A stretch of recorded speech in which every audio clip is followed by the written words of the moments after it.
வாங்குறது, கடைசியில் அக்கறை காட்டுற மாதிரி நடிக்கிறது, எல்லாம் நாம் வேடம் என்றாலும் கண்மணி நாயகம். குர்பானி கொடுக்கக்கூடியவர்கள் முன்கூட்டிய அந்த ஆட்டை வாங்கி இருக்க வேண்டும். அதே போல ஆட்டின் மீது அல்லது ஒட்டகத்தின் மீது அந்த பிராணி நாம் பயன்படுத்திக் கொள்ளலாம் என்றால் பெருமானார் பயன்படுத்திக் கொள்ளுங்கள் என்று குறிப்பிட்டார்கள். நபிகள் நாயகம் ஸல்லல்லாஹு அலைஹி வஸல்லம் சொன்னார்கள், ஒரு முறை நடந்து போகும்போது ஒரு பிராணியை அழைச்சிட்டு போறார், ஒரு மாட்டை அழைச்சிட்டு போறாரு, ஒரு ஒட்டகத்தை அழைச்சிட்டு போறார். ரசூலுல்லாஹ் சொன்னாங்க, ஏன்பா நடந்து போற, அந்த பிராணி மீது ஏறி உட்கார்ந்து போ. அவர் சொன்னார், வேணாம் சொன்னார், இது குர்பானி பிராணி, பரவாயில்ல ஏறு. ரசூலுல்லாஹ் 3 வாட்டி சொன்னாங்க, ஏறி உட்காரு, இது என்ன இருக்கு, நீ அதை கஷ்டப்படுத்த போறது இல்ல, அது மேல ஏறி உட்கார கூட ஒன்று இறக்கி விட போகுது, அவ்வளவுதானே. நீ அதன் மீது சுமைகளை சுமத்தினால்தான் குர்பானி பிராணி நாம் கஷ்டப்படுத்துவதாக அர்த்தமாக மாறும்.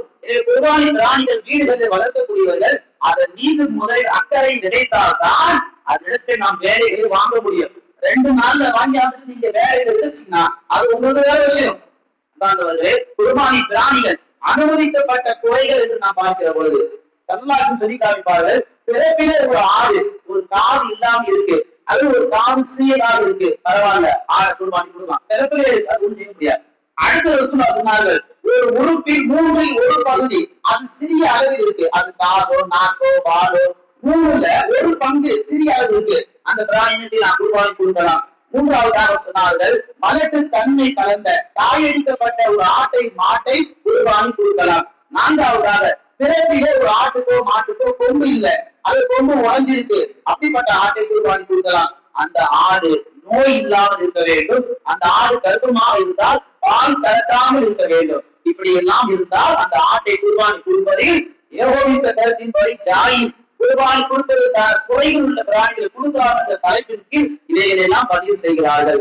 அடுத்து தெரிய வேண்டும் சட்டங்கள் என்ற தலைப்பில் எந்தெந்த பிராணி குர்பானிகளை கொடுக்க கூடாது, எப்படிப்பட்ட குறைகள் இருந்தால் அந்த பிராணி கொடுக்க கூடாது. ஒரு ஆட்டை பார்க்கிறோம், கண் பார்வை இல்லாம இருக்கு அல்லது ஒற்றை கண் உள்ள பார்வையா இருக்கு, அந்த பிராணியை கொடுக்க கூடாது. உடம்பில் ஏதேனும் ஒரு பகுதி 3ல் 1 பங்கு அதனுடைய குறை அதிகமா இருக்கு, அந்த 1 பங்கு குறை 3 பங்குல 1 பங்கு அதிகமா இருந்தா அந்த பிராணியை கொடுக்க கூடாது. அதே போல குர்பானி கொடுக்கக்கூடியவர்கள் தங்களுடைய அந்த ஆட்டை அந்த மாட்டு பிராணிகளில் நன்றாக உற்று கவனிக்க வேண்டும். அதுக்கு காது சரியா இருக்கா, அதுக்கு நாக்கு சரியா இருக்கா, அதுக்கு மூக்கு சரியா இருக்கா, அதுக்கு வாழு சரியா இருக்கா, எல்லாத்தையும் பார்க்கணுங்க.